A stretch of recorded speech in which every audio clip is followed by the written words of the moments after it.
Bom, pessoal, voltando aqui, nós falamos sobre as hipóteses de destituição do poder familiar que estão previstas no Código Civil. Existem também algumas hipóteses que estão previstas no ECA. Eu acredito que, de uma forma mais restritiva, e é uma forma interessante do defensor defender, seria interessante que nós tão apenas disséssemos que as hipóteses de destituição estão no Código Civil. Por quê?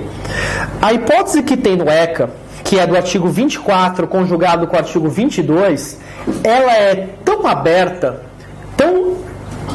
a subjetivismos, que me parece que, por ser uma situação em que se concede uma sanção tão grave como essa, que ela parece de inconstitucionalidade por não seguir o princípio da estrita legalidade, o princípio da taxatividade. Então, me parece que, numa perspectiva mais crítica, seria interessante dizer que possibilidade de destituição do poder familiar está lá só no artigo do Código Civil que eu falei. Obviamente, não é esse o entendimento que prevalece, então vamos também abordar esses dispositivos. O artigo 24 do ECA diz que a perda e a suspensão do poder familiar serão decretadas judicialmente, em procedimento contraditório, nos casos previstos na legislação civil, até aí não mudou nada, bem como nas hipóteses de descumprimento injustificado dos deveres e obrigações a que alude o artigo 22. Vamos ler o artigo 22. Aos pais incumbe o dever de sustento, guarda e educação dos filhos menores, cabendo-lhes ainda, no interesse destes, a obrigação de cumprir e fazer cumprir as determinações judiciais. Então veja, é uma hipótese de destituição do poder familiar se os pais não cumprirem o seu dever de sustento, guarda e educação. Em que consiste o dever de sustento? Em que consiste o dever de guarda? Ou mesmo de educação? O dever de educação, ele se exaure na educação formal, fornecida pelo poder público? Levar a criança na escola? Ou será que também tem a ver com educação dada em casa? Se tiver relação com educação dada em casa, que educação é essa? Quem vai dizer qual é uma educação ok ou não? É a grande falácia que a gente tem também. Aliás, tá ligado aqui o microfone? Acho que tá, né?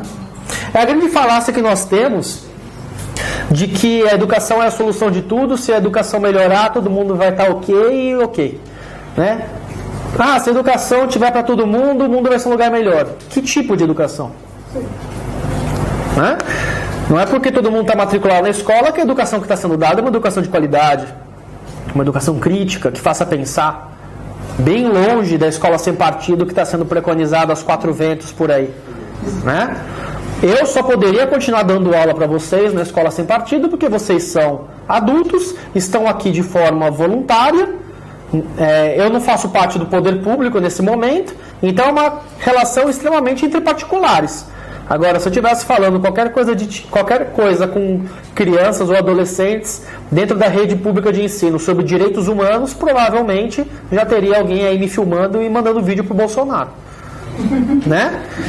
Então, é a questão da liberdade de ensino, a liberdade de aprendizado, de estudo e por aí vai. Então, vocês veem, são três questões que são trazidas aqui: sustento, guarda e educação, que você pode colocar o que você quiser aí dentro. Por isso que eu considero que isso é tão abrangente que a gente não pode se pautar nisso quando for analisar a aplicação de uma sanção negativa decorrente de determinados descumprimentos. Mas, enfim, compreende-se isso daí. A questão da guarda, ela vale a pena a gente gastar um pouquinho mais de tempo. Como eu falei para vocês, existem duas guardas, são dois institutos diferentes. Um deles é essa guarda que eu estou apontando para vocês agora, um dever inerente do poder familiar, prevista no artigo 22 e basicamente em todas as menções que estão no Código Civil.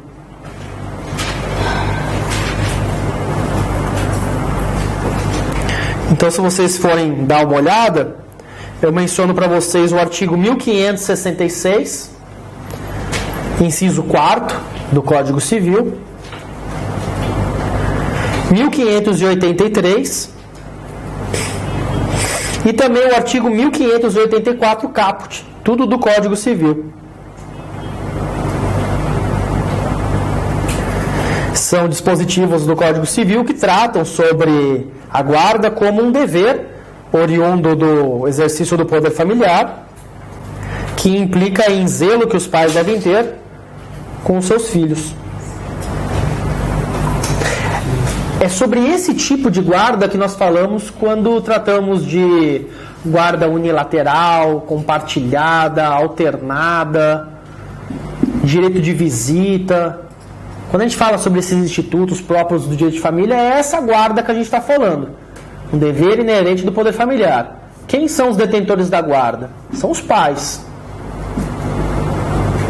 Só os pais são as pessoas que têm direito de ter guarda, porque é oriunda do poder familiar.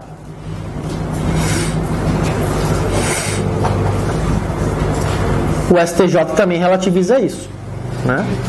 Tem várias decisões do STJ dando guarda para tia, para avó, para irmão. É essa guarda aqui. Ou pelo menos deveria ser essa guarda aqui. Mas não é. Por quê? Quando a gente fala dessa guarda, que é um dever oriundo do poder familiar, vou ser repetitivo, trata-se de algo derivado do poder familiar. Logo, só pai e mãe poderiam ter. São os deveres e obrigações que os pais têm de sustento, educação e guarda em relação aos seus filhos. Quando a gente fala de guarda fora da relação pais-filhos, nós estamos falando, por excelência, de uma colocação em família substituta. Seja colocar em guarda com um estranho, seja colocar com um tio ou com um avô. Quando a gente fala em colocação em família substituta, é da família nuclear que nós estamos falando, da família natural. Tanto que nós temos aqui no artigo 50, parágrafo 13, inciso 2º, a possibilidade de adoção para tios, né? É uma modalidade de colocação em família substituta para os tios. Dizer família substituta não significa romper com a família de forma lato sensu, como a gente imagina, né? Não significa romper com a família extensa, significa romper com a família nuclear. Significa que você está tirando o poder familiar desses pais e colocando, então, esses poderes em relação a outras pessoas. Está colocando em relação aos tios, em relação aos avós, em relação a um casal pretendente à adoção, seja lá quem for. É sobre esse tipo de guarda que o ECA fala. O ECA fala sobre a guarda como modalidade de colocação em família substituta. Tirando esse artigo aqui, né? O artigo 22 fala sobre o dever dos pais. Mas quando você analisa o capítulo que fala de guarda como família substituta, é nesse aspecto que a gente coloca. Então, quando vem o STJ e permite que a guarda seja passada para uma avó, para um tio, para um irmão, o que ele está fazendo não é disciplinar sobre o dever inerente do poder familiar, mas efetivamente colocando essa criança sob a tutela de uma família substituta, ainda que seja uma avó, ainda que seja uma tia. Ok. Só que quando a gente fala sobre família substituta, isso existe um regramento próprio no ECA, a gente tem que olhar o artigo 33. Que é justamente onde se começa a narrar sobre o Instituto da Guarda como colocação em família substituta. E nesse dispositivo a gente tem as duas hipóteses, na verdade são três, mas estão em 2 parágrafos, em que essa guarda, como colocação em família substituta, pode ser autorizada. A primeira, está aí no parágrafo 1º, é para regularizar a posse de fato, podendo ser deferida liminar ou incidentalmente nos procedimentos de tutela e adoção, exceto se for adoção por estrangeiro. Então, naqueles casos em que tem um processo de adoção ou de tutela em curso, você pode pedir a guarda como tutela antecipada. É a medida liminar que você pede no meio do caminho, inclusive para realizar o período de adaptação.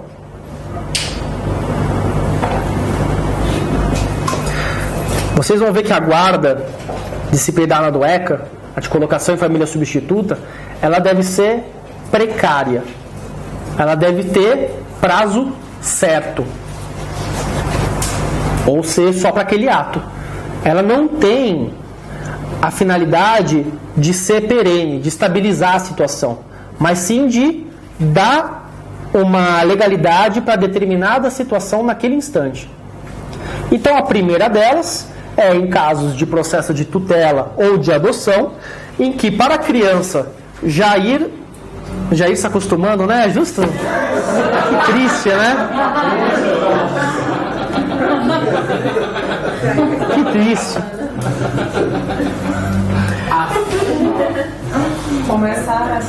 Para ela começar a se acostumar, né? Com essa... Porque das 3 modalidades que nós temos, a tutela e a adoção, elas são decisões que vão pacificar alguma situação. Vai ser perene. A guarda, ela é transitória. Então, para possibilitar a aproximação, o desenvolvimento, esse processo demorado, que às vezes é de tutela e adoção, permite-se a guarda provisória, como caráter liminar, de forma tutelar antecipada, para que possa haver essa convivência inicial. Então, essa é a primeira possibilidade de guarda. A segunda e terceira juntas aí que vem, né? Excepcionalmente, deferir-se-á. Então, se a gente falou do Jair, agora, né, um pouquinho de tema, né? Deferir-se-á a guarda fora dos casos de tutela e adoção, para atender a situações peculiares ou suprir a falta ou eventual dos pais responsável, podendo ser deferido o direito de representação para a prática de atos determinados. E o parágrafo 3º. A guarda confere à criança ou adolescente a condição de dependente para todos os fins e efeitos de direito, inclusive previdenciários.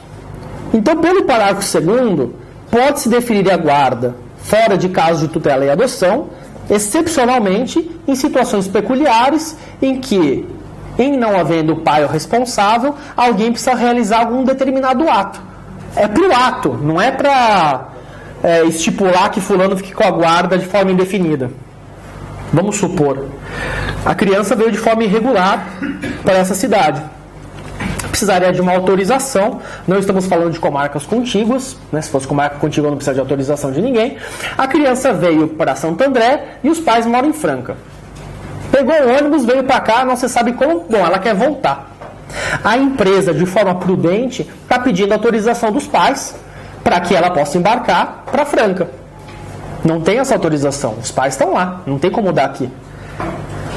Bom, poderia pedir então para o juiz, né? Pedir essa autorização para o juiz, que essa criança eventualmente faria, né? Talvez provocada aí pelos funcionários da empresa que acharam estranho, acionaram o Ministério Público ou acionaram a Defensoria. Entramos com uma ação pedindo autorização de viagem como curador especial dessa criança, para que seja autorizado que ela possa voltar. Então, como eventualmente o juiz pode resolver essa situação?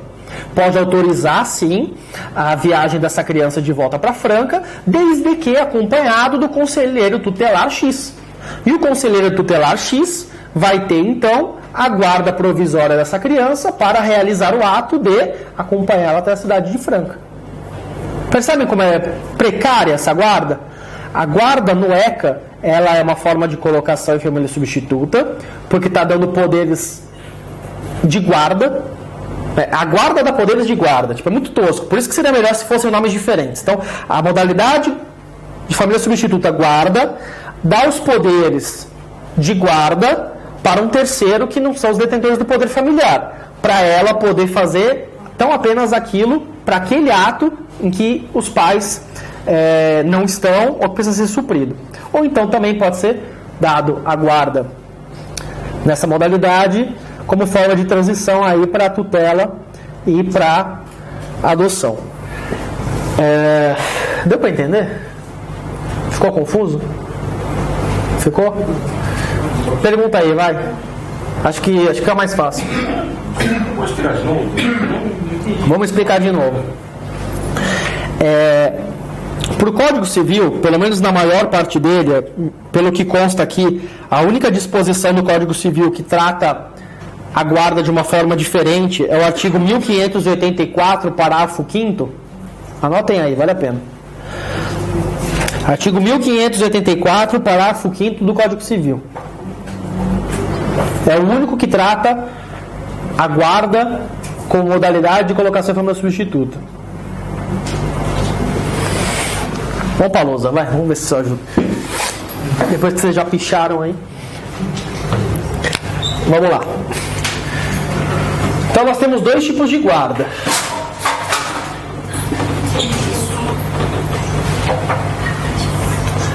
A primeira delas é um dever inerente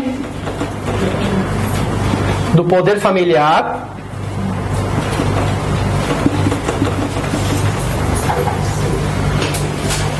e isso implica dever de sustento, de alimentação, de guarida, né, de segurança e tudo mais.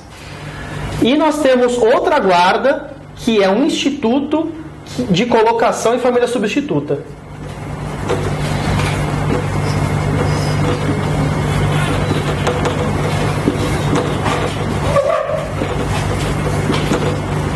Muito bem.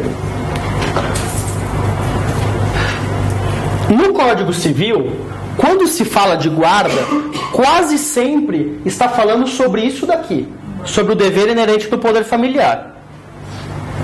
Então, sei lá, aparece mais no Código Civil, mas também aparece no artigo 22 do ECA. E quando a gente fala de colocação em família substituta, basicamente isso daqui se encontra no ECA. Mas também a gente tem um dispositivo, que é o artigo 1584, parágrafo 5º do Código Civil.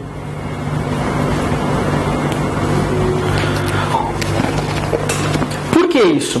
Porque quando no Código Civil está se falando sobre guarda, a gente está falando sobre família. É para isso que importa lá no Código Civil. Falar sobre esse instituto, né? Um dos livros que a gente estuda o Direito Civil é o Instituto da Família, né? Então, o artigo 1566, quando está falando lá sobre os deveres de ambos os cônjuges, coloca no inciso 4º, que é dever de ambos os cônjuges, o sustento, guarda e educação dos filhos.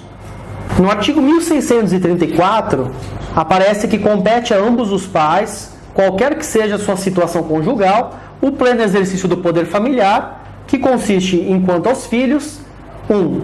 Dirigir-lhes a educação e a criação, exercer a guarda unilateral ou compartilhada, conceder-lhes ou negar-lhes consentimentos para casar, viajar ao exterior, mudar de residência, Então, o Código Civil ele traz em diversos momentos que é a obrigação dos pais, enquanto do exercício do poder familiar, a guarda dos filhos. Esse é um dever que os pais têm.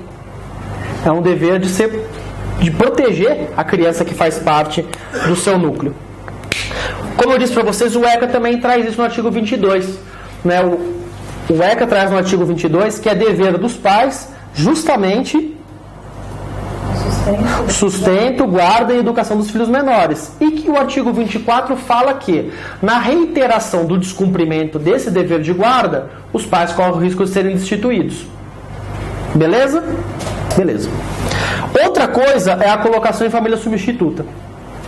Então, o ECA traz com esse mesmo nome uma situação em que você tira a criança momentaneamente do seu núcleo familiar e coloca com outras pessoas.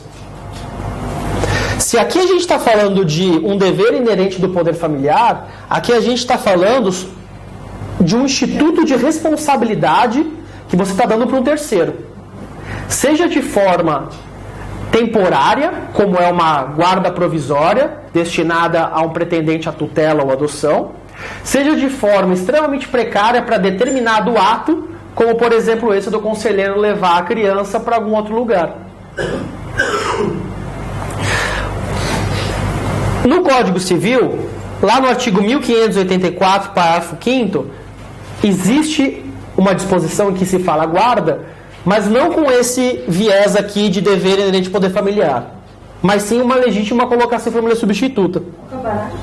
Quinto, vejam comigo.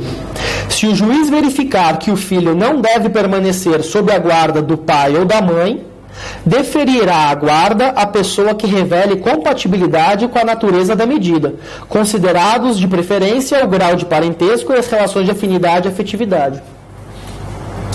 Tá vendo? Nós não estamos falando daquele dever que os pais têm, mas de uma forma de colocação dessa criança sob a responsabilidade de outras pessoas.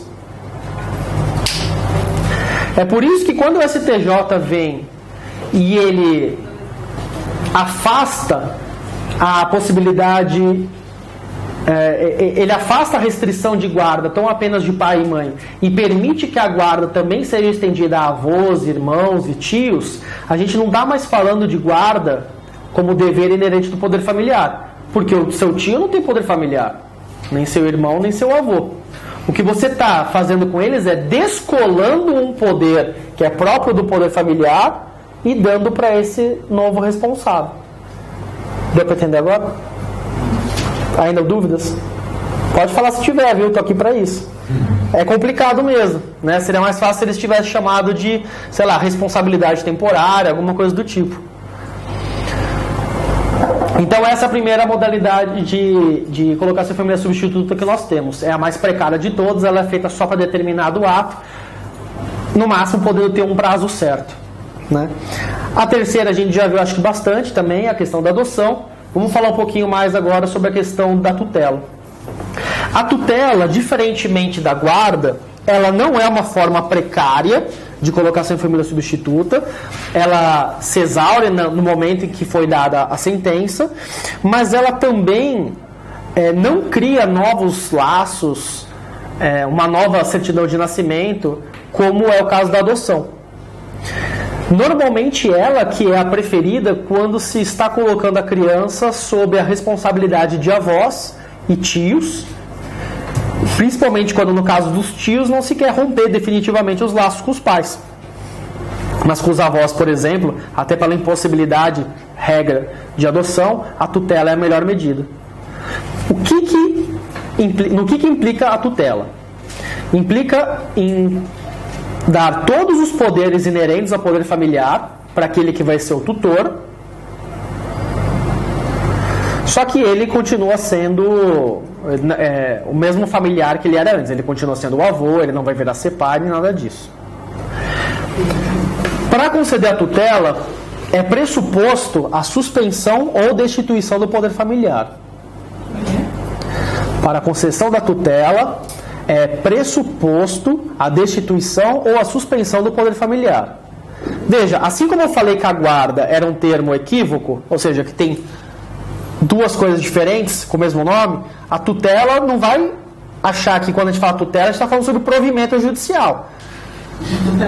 Não, mas é sério, porque é muito comum eu pegar nos processos da vara, quando é advogado que entra com processo, ele entra equivocadamente com pedido de guarda. E aí a juíza pede para emendar, dizendo que não existe ação de guarda na vara da infância dessa forma, que a guarda aqui é precária, que guarda definitiva é na vara da família, e pergunta se não querem emendar inicial para guarda ou tutela. E aí ele vai lá e modifica para tutela antecipada. Entendeu? Eu tô falando sério. Então, a tutela é um instituto, né? Assim como a guarda, tutela e adoção são institutos de colocação em família substituta.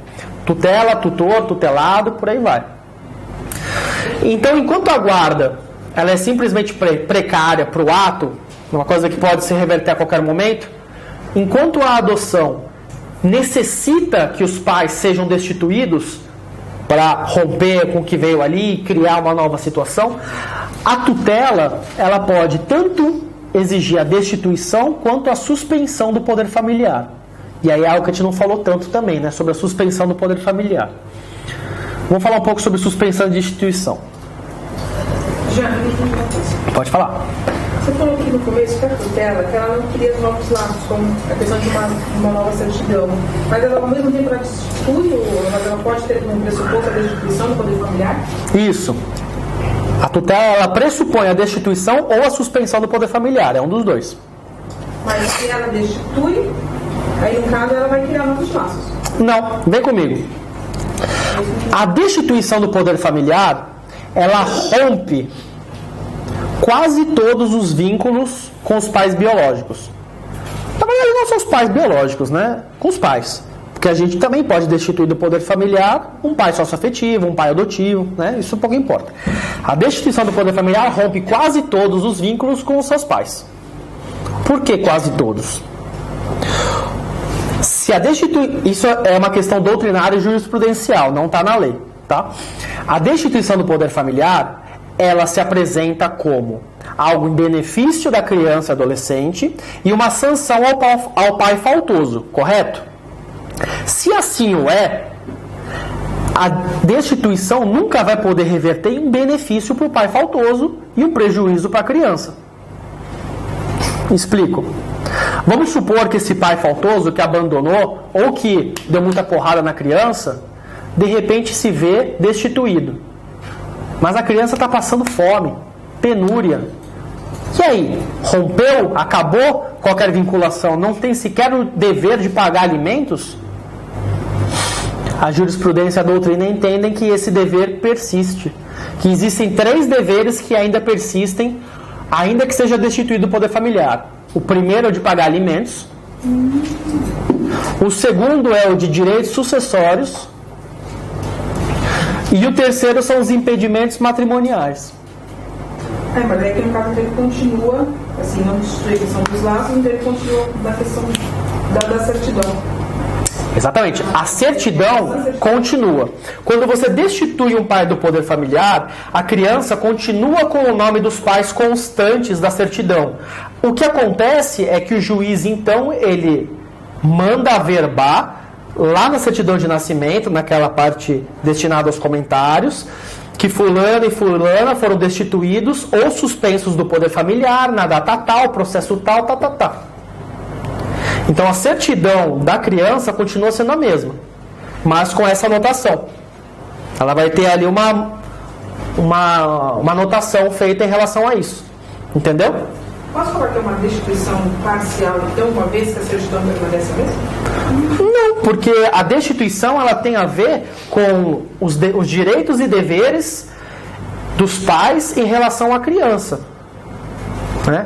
Destituição não tem nada a ver com certidão de nascimento.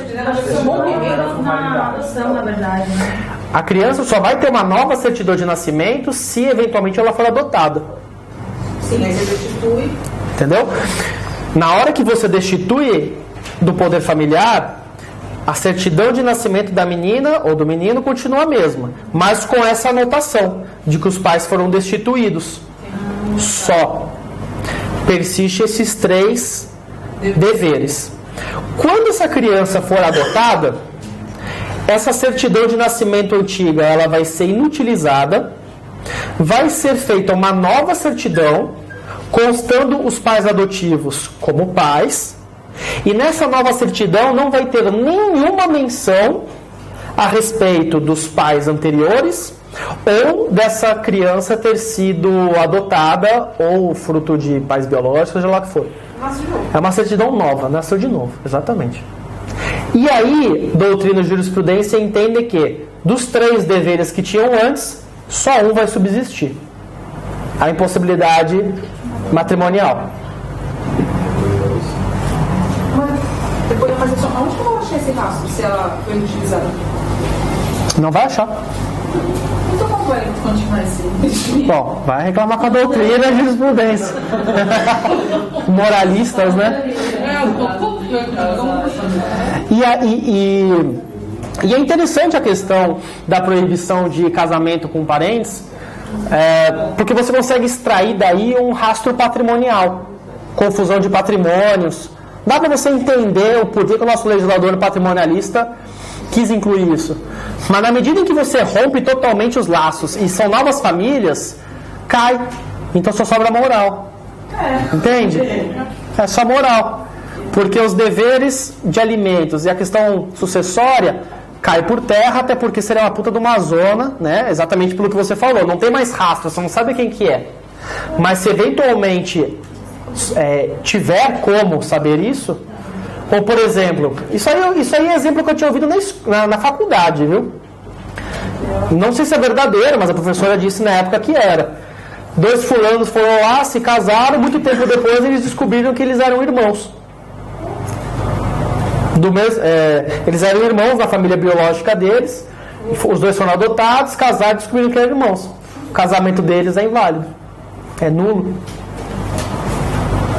Bizarro, né? Bizarro. Então, destituiu ou suspendeu do poder familiar, continua igual, só que tem uma anotaçãozinha na certidão. Subsistem esses 3 deveres.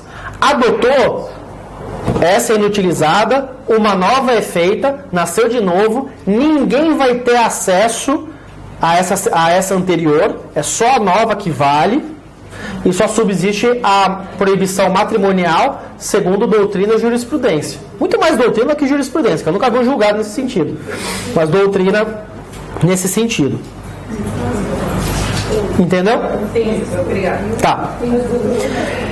Qual a diferença de suspensão do poder familiar e destituição do poder familiar? Na prática, nenhuma. Tá? Por quê? A suspensão do poder familiar, em tese, ela é muito mais fácil de ser feita, tanto que a gente tem um artigo que permite a suspensão do poder familiar e só na sua reiteração a possibilidade de destituição, beleza? E quando a gente pensa em suspensão, a gente pensa em algo que em tese é provisório e que pode ser desfeito a qualquer momento, correto? Muito bem. Ocorre que doutrina e jurisprudência também compreendem que se uma criança for destituída do poder familiar, os pais também fazem jus, se for o caso, ao restabelecimento do poder familiar, se eles comprovarem ao longo do tempo que as condições que motivaram a destituição já não existem mais. E isso baseado no quê? Na proibição constitucional de penas perpétuas. Entendimento doutrinário, então. Entendimento doutrinário e jurisprudencial. Isso é bem tranquilo na jurisprudência. A gente tem bastantes casos assim. Se a Constituição proíbe penas perpétuas e a destituição é uma pena civil por um comportamento faltoso em relação aos direitos dos filhos, isso não pode ter caráter perpétuo, salvo se tiver ocorrido uma adoção no meio do caminho. Porque com a adoção rompe-se todo o vínculo que você tinha anteriormente e criou-se novos laços. Então, se adotou, já era irrevogável, não tem mais como voltar atrás. Mas o STJ também já relativizou isso.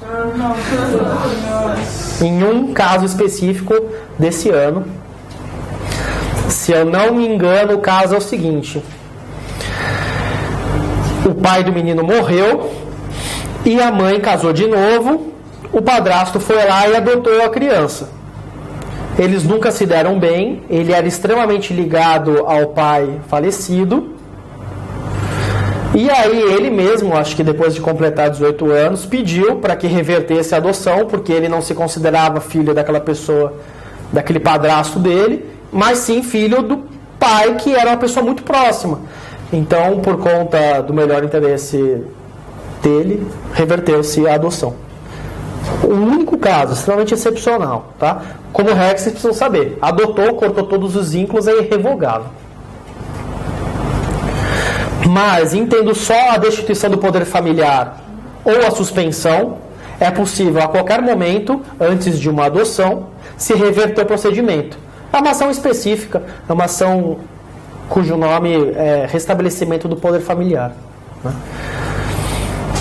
Eventualmente poderia se valer de uma ação rescisória, se fosse o caso, né, se tivesse um problema próprio ali dos cabíveis, uma querela nulitatis, mas eu acho tudo isso desnecessário. Você pode entrar direto com uma reversão aí dessa destituição ou da suspensão. O efeito prático é o mesmo. Tanto na suspensão quanto na destituição, os pais não têm como exercer o poder familiar, essa criança vai ficar sob guarda de outras pessoas, seja num acolhimento, ou seja, com uma família substituta. É só realmente na restituição. Já peguei alguns casos assim, acho que uns 3. É bom quando acontece, mas normalmente as situações onde isso acontece é porque Passou-se muito tempo, ninguém quis a criança, então já que ninguém quer, devolve, né? Por isso que lá onde eu trabalho, eu imagino que em outros lugares também tem uma atenção assim. O promotor ele tem muita cautela na hora de entrar com uma destituição do poder familiar, pura e simplesmente. Por exemplo, a gente está falando de uma criança com mais de 8 anos, né, que as possibilidades de adoção são muito remotas, ou um adolescente, sem nenhuma perspectiva de voltar para a família natural ou de ser colocado em família substituta. Para que o MP vai entrar com uma ação de destituição do poder familiar naquele caso? Só para a criança ficar com uma chaga ali na certidão de nascimento dela? Mais uma chaga na vida dela, já tão sofrida, ainda vai ter que apresentar a certidão de nascimento dizendo que não tem pai, não tem mãe? Né? A que isso atende? Não atende à finalidade do melhor interesse da criança. Né? Então, se assim não é, cabe ao Ministério Público e ao Judiciário ter bastante atenção para ver se vale a pena realmente destituir esse caso, ainda que tenha todas as razões para. Ainda que você tenha toda a prova de que os familiares incidiram numa dessas hipóteses de destituição, de novo, a destituição ela é feita em prol da criança e do adolescente. Se ela não tiver atingido essa finalidade, é melhor que ela não ocorra. Né? Até porque, vamos supor que surja a possibilidade de destituir essa criança aí, anos de idade. Optaram por destituir. E lá quando ela vai fazer 16, 17 anos, já está preparando aí o retorno, aparece o familiar. Né? O familiar quer pegar a criança, ela não pode mais. Por quê? Porque não tem nenhum contato já. Como é que a gente vai permitir visita em acolhimento de uma pessoa que não é familiar? Qual é a justificativa? Né? Deixou de ser pai, já destituiu do poder familiar. Então ele é um estranho. Por que esse estranho vai ter contato com uma criança no acolhimento? Acabou com todas as possibilidades, inclusive de devolver ela para a família natural. Como é que um familiar vai justificar que precisa ter o restabelecimento do poder familiar se não teve nem contato com a criança? Então olha o tipo de problemas que eventualmente a justiça, cumprindo a lei de uma forma cega, eventualmente poderia ter.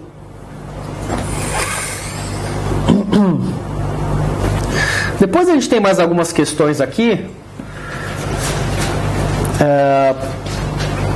Eu indico que vocês leiam na casa de vocês, mas vou falar meio por cima. Existe a previsão de que um processo de adoção deva durar 120 dias. E que uma vez que o processo tenha recurso, ele seja colocado para julgamento em até 60 dias. Está no ECA. São disposições que, embora sejam comandos, que não possuem nenhuma sanção. Então são muito mais uma indicação do que deve ser feito, é um prazo impróprio, do que de fato algo que deve ser cumprido à risca. E aquilo que eu já falei para vocês desde a Declaração dos Direitos da Criança. Se não tem sanção, que a Alce já dizia, se não tem sanção não é direito. Como é que você faz cumprir? O direito é isso, pressupõe sanção. Mas saibam disso, um prazo de 120 dias para concluir, 60 dias para julgar. Outras questões particulares. Num processo de destituição do poder familiar, o prazo para contestar é de 10 dias e não de 15 dias como no processo em geral, tá? Contados em dobro no caso da defensoria.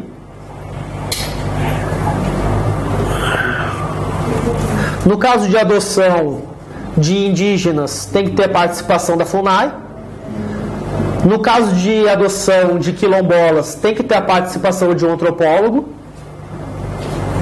Questões diferentes que a gente tem por aí.